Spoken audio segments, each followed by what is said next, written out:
यादव जी, जम्मू शहर के मेयर श्री राजेंद्र शर्मा जी, यहाँ के डीडीसी चेयरपर्सन श्री भारत भूषण जी, इस विश्वविद्यालय के कुलपति प्रोफेसर जेपी शर्मा साहब, Shri Alok Kumar ji, principal secretary school education, Shri Uday Kumar ji, group editor Amar Ujala, सभागार में उपस्थित जम्मू विश्वविद्यालय के कुलपति professor Ramesh Rai ji, cluster university के कुलपति professor Bechan Lal ji, ADGP Jammu, divisional commissioner Jammu, अति विशिष्ट जन, अमर उजाला परिवार के सभी साथी, यहाँ उपस्थित सभी अभिभावक, मेधावी छात्र, देवियों, सज्जनों और मित्रों, सबसे पहले मैं आज सम्मानित किए गए सभी मेधावी विद्यार्थियों को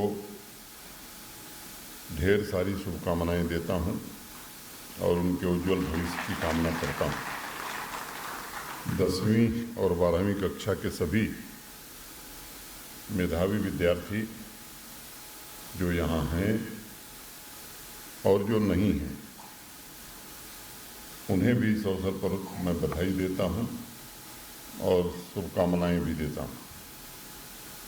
अमर उजाला ग्रुप को इस आयोजन के लिए भी मैं साधुवाद देता हूं। मुझे लगता है कि आज जो विद्यार्थी यहाँ उपस्थित हैं वो भाग्यशाली हैं, क्योंकि ऐसे समय में आप स्कूल और कॉलेज में हैं जबकि न सिर्फ पूरे एजुकेशन सिस्टम में बुनियादी बदलाव हो रहा है, बल्कि भारत बड़ी तेज़ी से विश्व की एक बड़ी उभरती हुई अर्थव्यवस्था भी बन रहा है। इस कार्यक्रम में जब मैं आ रहा था तो मेरे मन में एक सवाल स्वाभाविक रूप से था कि सभी विद्यार्थियों से मुलाकात होगी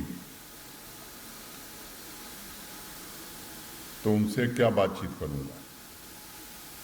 मुझे लगा कि उनसे एक सवाल जरूर करने की आवश्यकता है, और वो सवाल ये है कि जब आपको सूचना मिली अमर उजाला के कार्यालय से कि आपको सम्मानित किया जाना है, तब आपके मन में क्या विचार आया, क्या कोई प्रश्न आपके मन में उत्पन्न हुआ? ये जो वाई सब क्यों मुझे बुलाया गया है,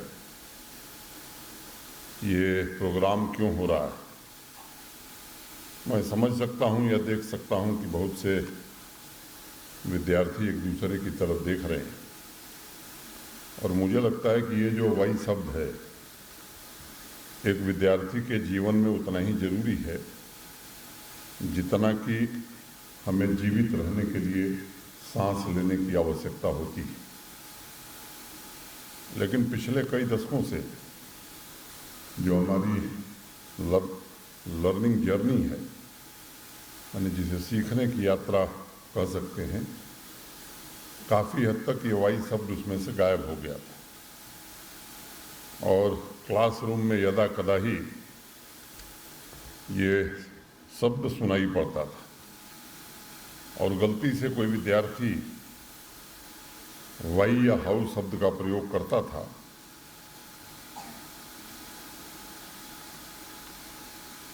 तो पूरा क्लास उसे घूर घूर के देखता था कि उसने कोई बड़ी भारी गलती कर दी है। अमेरिका के एक प्रोफेसर जॉन कोहेन ने कई वर्षों पहले एक शोध किया, रिसर्च किया, और उसका नतीजा ये था कि एक 5 साल का बच्चा हर रोज लगभग 300 सवाल पूछता है, और 15 साल का बच्चा हर रोज 3 सवाल पूछता है। उन्होंने लगभग 35,000 विद्यार्थियों का एक सर्वे किया। अब ये कौन सा पढ़ाई का तरीका है जिसमें 10 साल के अंतराल के बाद ये 297 सवाल गायब हो जाते हैं। ये हाउ और वाई कहाँ चले जाते हैं।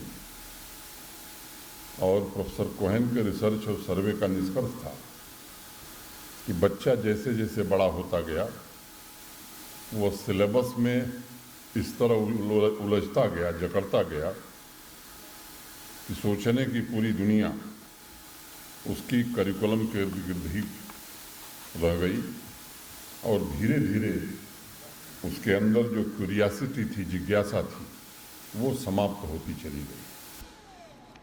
300 सवाल से घटकर 3 सवाल पर आना किसी मायने में प्रगति नहीं कही जा सकती है।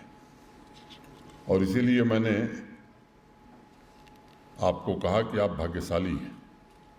It's a great time to be a student, क्योंकि कई दशक बाद हमारे देश में वर्तमान प्रधानमंत्री श्रीमान नरेंद्र मोदी जी और उनकी सरकार के कारण एक ऐसी एजुकेशन पॉलिसी उपहार में मिली है आपकी जनरेशन को, जो सिलेबस से अलग हटकर एक विद्यार्थी के अंदर जिज्ञासा, क्यूरियोसिटी जागृत करती है। बच्चों, इसलिए मैं मानता हूँ कि किसी भी विद्यार्थी के पास अगर कोई सबसे बड़ा पावर है, शक्ति है, तो वो उसकी क्रिटिकल थिंकिंग है। और विद्यार्थी की एकमात्र आइडेंटिटी वो क्यूरियोसिटी है। और यही क्रिटिकल थिंकिंग और क्यूरियोसिटी देश के स्वर्णिम भविष्य का निर्माण कर सकती है। जम्मू कश्मीर के युवाओं को, टैलेंटेड युवाओं को एक नई पहचान भी दे सकती है। एक राज्य या एक राष्ट्र तभी समृद्ध होगा जब उसके विद्यार्थी क्रिटिकल थिंकिंग और क्यूरियोसिटी से भरे होंगे।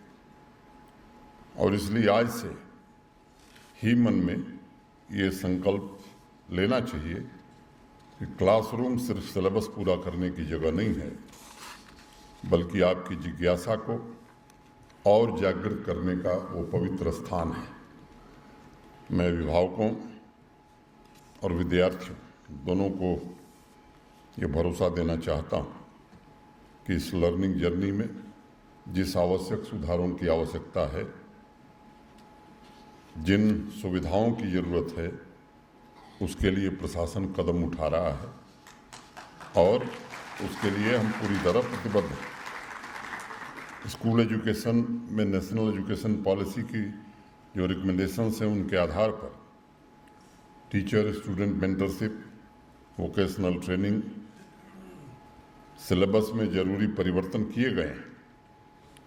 वैसे ही हायर एजुकेशन में भी स्टूडेंट्स के इनोवेटिव स्किल सेट को प्रमोट करने के लिए बहुत से आवश्यक निर्णय हुए हैं।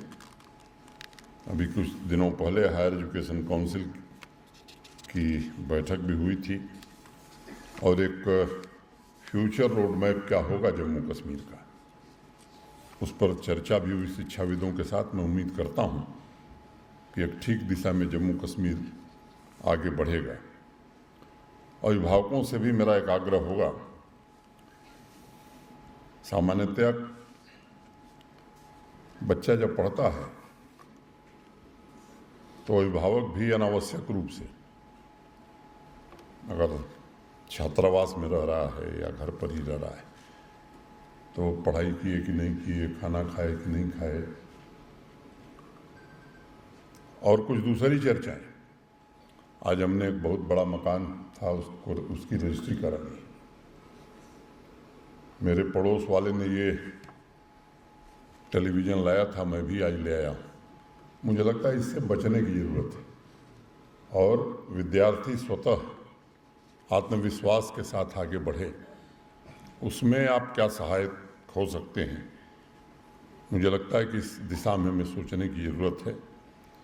शुरू में अभिभावक चाहते हैं कि बच्चा पहला कदम चले, बच्चा कुछ बोले और उसके बाद हर एक कदम पर वह उसे प्रोत्साहित करें, ये आवश्यकता होती है। जैसे जैसे बच्चा बड़ा होता है वैसे ही प्रोत्साहन मिलना बंद हो जाता है। एक बड़े पुराने कॉमेडियन अमेरिकन थी, फिलिस डिलर। उनका कहना था कि बच्चे के जीवन के पहले 12 महीने हम उन्हें सही तरह से चलना और बोलना सिखाते हैं और बाद में उन्हें एक बात कहते हैं कि चुप रहो या चुपचाप बैठे रहो। कई बार आप कॉमेडियन से जीवन का रहस्य सीख सकते हैं। इसलिए मेरा भी सभी अभिभावकों से अनुरोध होगा कि परिवार बच्चे का सर्वप्रथम वातावरण है, जहां उसके अंदर क्यूरियोसिटी, उसके अंदर क्रिटिकल थिंकिंग को नर्चर किया जा सकता है। सभी टीचर से भी मेरा विनम्रतापूर्वक अनुरोध होगा कि जिस प्रकार नई एजुकेशन पॉलिसी बच्चों में critical thinking, scientific temper, curiosity को जागृत करने की बात करती है, वही पॉलिसी टीचर्स को भी दशकों बाद उसी दिशा में सोचने और काम करने की जिम्मेदारी सौंपती है। हमारी परंपरा में गुरुजनों का स्थान ईश्वर से ऊपर माना जाता है, क्योंकि एकमात्र टीचर के पास ही भविष्य निर्माण करने की क्षमता है। एकमात्र टीचर के पास ही वो टूल्स मौजूद हैं जो व्यक्तित्व का निर्माण कर सकते हैं, और एकमात्र टीचर के पास ही वो आर्ट है जो भविष्य के आविष्कार के लिए बच्चों के मन में सपने को जन्म दे सकता है। एक प्रोफेसर मरियप्पन जवाहर थे, दक्षिण भारत के रहने वाले थे। आप में से कई लोगों ने उनका नाम सुना होगा। पेशे से इंजीनियर थे। बाद में उन्हें एक ऑफर मिला कि नहीं आप पढ़ाइए। पहले बहुत प्रसन्न हुए, लेकिन बाद में दुखी रहने लगे। उनके दोस्तों ने पूछा कि भाई इसमें दुखी होने की क्या बात है? तो प्रोफेसर जवाहर ने कहा कि मैं दुखी इसलिए हूँ क्योंकि मुझे पढ़ाना नहीं आता। मैं मानता हूँ कि मैं एक अच्छा इंजीनियर हूँ, लेकिन अगर मैं पढ़ाना नहीं जानता तो एक अच्छा टीचर कैसे बन पाऊँगा। उनके दोस्तों ने कहा कि भाई इसमें क्या परेशान होने की बात है, ये तुम जानते हो कि तुम्हें पढ़ाना नहीं आता। लेकिन ये बात बच्चे तो नहीं जानते, इसलिए बात वहीं ख़त्म हो जाती है। तुम जैसे ही कॉलेज जाओगे, एक छोटी सी किताब तुम्हें मिलेगी जिसमें पूरा सिलेबस लिखा होगा। तुम्हारा काम है उस सिलेबस के आधार पर आगे बढ़ते जाओ, और एक सेमेस्टर के बाद न तुम्हें कुछ समझने की ज़रूरत होगी और न ही स्टूडेंट्स को कुछ पूछने की आवश्यकता होगी। और प्रोफेसर जवाहर ने लिखा है कि अपनी क्लास में स्टूडेंट्स के कैलकुलस का सिलेबस इतना कठिन था कि अगर न्यूटन उनका विद्यार्थी होता तो शायद वह भी फेल हो जाता। एक दिन मैं अभी बैक टू विलेज कार्यक्रम में गया था, जम्मू के ही किसी गांव में, बॉर्डर का गांव था। अंग्रेजी की किताब मैंने इसे काउंटर से उठा ली तो कुछ शब्द लिखे हुए थे। मेरे साथ डीसी जम्मू भी थी, शायद सभागार में है। मैं कहना नहीं चाहता हूँ, आलोक कुमार जी आपके ध्यान में लाना चाहता हूँ कि वहाँ जितने लोग खड़े थे, मुझे और डीसी जम्मू को छोड़कर थोड़ा एडीजी और डिप्टी दूर थे, किसी को उस शब्द का अर्थ नहीं पता था। तो कृपा करके सिलेबस में कक्षा 2 में ही ऐसी अंग्रेजी लिख दिया जाए कि उसके अभिभावक को न समझ में आवे। मुझे लगता है कि दिक्कत हो जाएगी। और प्रोफेसर जवाहर की ये बात मुझे बहुत प्रभावित करती है, और मैं समझता हूँ कि जिस क्लास में न्यूटन और गैलीलियो भी फेल हो जाएं, समझिए उस क्लास में क्रिटिकल थिंकिंग कहाँ हो सकती है, क्यूरियासिटी कैसे जन्मेगी। और इसलिए टीचर्स का काम किताबों में जो लिखा है सिर्फ वह पढ़ाना नहीं रह गया है, बल्कि असली दायित्व स्टूडेंट्स को भविष्य की चुनौतियों के लिए तैयार करना है। राष्ट्रीय शिक्षा नीति ने पूरे एजुकेशन सिस्टम को रीडिफाइन करके एक बड़ा अवसर दिया है देश को। एक तरफ जहां एजुकेशन सिस्टम में पारंपरिक मूल्य, हमारी संस्कृति, मातृभाषा, लोकल स्किल सेट और स्वतंत्र विचारों को तरजीह दी गई है, वहीं दूसरी तरफ क्लासरूम में एक बार फिर से इनोवेशन, क्रिएटिविटी, फ्लेक्सिबिलिटी, एक्सपेरिमेंट को पुनर्स्थापित करने का प्रयास किया गया है। आप सबकी जिम्मेदारी है कि फैक्ट्री की जगह स्कूल के कैंपस को फिर से विद्यालय बनाया जाए, जहां क्यूरियोसिटी हो, जहां किताबों को रटने की बजाय क्रिएटिविटी पर फोकस किया जाए, जहां सिर्फ सक्सेसफुल नहीं बल्कि क्यूरियोसिटी को पुरस्कृत किया जाए। जिस दिन टीचर्स की मदद से क्यूरियोसिटी की इस व्यवस्था को हम सभी स्कूल कैंपस में इम्प्लीमेंट कर सकेंगे, उस दिन वास्तव में एजुकेशन सिस्टम ट्रांसफॉर्म हो गया ऐसा हम कह पाएंगे। आज जम्मू कश्मीर में 28,805 स्कूलों में 27,18,000 विद्यार्थी पढ़ रहे हैं। उनकी संख्या बढ़े, इसके लिए एक अभियान चलाया था इन लोगों ने। आओ स्कूल चलें कैंपेन था। तलाश करके भी एक कैंपेन चलाया, जिससे मुझे प्रसन्नता ये बताते हुए कि इनरोलमेंट में लगभग 15% की वृद्धि पिछले साल दर्ज हुई है। इंफ्रास्ट्रक्चर की दृष्टि से भी, चाहे वो हॉस्टल हो, अटल टिंकरिंग लैब हो, या ढेर सारे काम पिछले दिनों किए जा रहे हैं। शिक्षा का उजाला दूर दूर तक पहुंचे, इसकी व्यवस्था सुनिश्चित करने की कोशिश हो रही है। हाई स्कूल में मॉडर्न स्किल्स की ट्रेनिंग, नीट की तैयारी के लिए स्कॉलरशिप की भी व्यवस्था की गई है। कंप्यूटर एडेड लर्निंग की व्यवस्था का भी इंतज़ाम किया है। आज लगभग 70,000 बच्चियों को 14 अलग अलग ट्रेड्स में वोकेशनल ट्रेनिंग दी जा रही है, और प्राइमरी स्कूल में 1420 कंप्यूटर एडेड लर्निंग सेंटर्स बच्चों की क्यूरियोसिटी, क्रिटिकल थिंकिंग को प्रमोट करने की दिशा में काम कर रहे हैं। मैं नहीं जानता कि देश में कोई और राज्य भी है, शायद हो भी।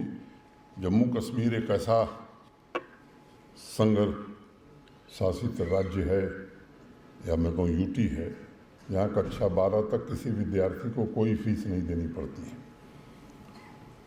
स्कूल बैग भी दिया जाता है फ्री में, पुस्तकें भी दी जाती हैं फ्री में, और अगर छात्रवृत्ति की संख्या में देखूं तो अगर प्रतिशत के हिसाब से निकालेंगे तो देश के किसी राज्य से ज़्यादा छात्रवृत्ति संख्या की दृष्टि से जम्मू कश्मीर के विद्यार्थियों को दी जा रही है। एजुकेशन हर एक स्टूडेंट की अद्वितीय प्रतिभा को निखारने का अवसर मिले, उसे मेधावी बनाने का अवसर प्रदान करे, ये कोशिश है। जीवन में आपके सामने अनेक चुनौतियाँ आएंगी, लेकिन कभी भी अपनी ये जो लर्निंग जर्नी है उस पर हावी नहीं होने देना है। आप जितनी समस्याओं का समाधान करते हैं, क्रिएटिविटी को उतना ही खिलने का अवसर मिलता है। और जब स्टूडेंट के अंदर क्रिएटिविटी खिलती है तो अपने आप क्यूरियोसिटी, नए एक्सपेरिमेंट करने की प्रवृत्ति ये बढ़ती है। जो मैं पहले शब्द इस्तेमाल किया, क्यों, वाई, इस एक्सपेरिमेंट का यही मूल मंत्र है। सभी विद्यार्थी भविष्य में अपने इंडिपेंडेंट थिंकिंग, अपनी इंडिविजुअल ग्रोथ पर ध्यान केंद्रित करें। राष्ट्र निर्माण के लिए पूरे समर्पण की भावना से काम करें, ऐसी मैं प्रभु से प्रार्थना करता हूँ। फिर से एक बार आपको मैं हृदय से बहुत बहुत शुभकामनाएं देता हूँ। और जब अभी फोटोग्राफी हो रही थी तो एक बार आपने ध्यान किया होगा कि एक बार विज्ञान वर्ग के विद्यार्थी आए और दूसरी बार कहा गया arts, commerce and home science. तो पहली बार मैंने सुना कि होम साइंस न आर्ट्स में है, न साइंस में है, न कॉमर्स में। तो मेरे मन में रहा नहीं गया। मैंने अपने एडवाइजर साहब से और प्रिंसिपल सेक्रेटरी एजुकेशन से पूछा, भाई ये home science, arts, science, commerce किसी में नहीं है? तो उन्होंने कहा नहीं साहब, ऐसा नहीं है। तो मुझे लगता है कि कभी कभी थोड़ा ज़्यादा सतर्कता बरतने की ज़रूरत है, नहीं तो दुविधा बड़ी क्रिएट हो जाती है। मैं खुद ही दुविधा में आ गया था कि ये होम साइंस सब्जेक्ट जो है ये किसके अंतर्गत आता है। मैं फिर से अमर उजाला परिवार को हृदय से साधुवाद देता हूँ। मेधावी विद्यार्थियों के उज्जवल भविष्य की कामना करता हूँ और उन अभिभावकों को भी बधाई देता हूँ और उम्मीद करता हूँ कि आने वाले दिनों में और भी बेहतर हमारे विद्यार्थी करेंगे। बहुत बहुत धन्यवाद। नमस्कार।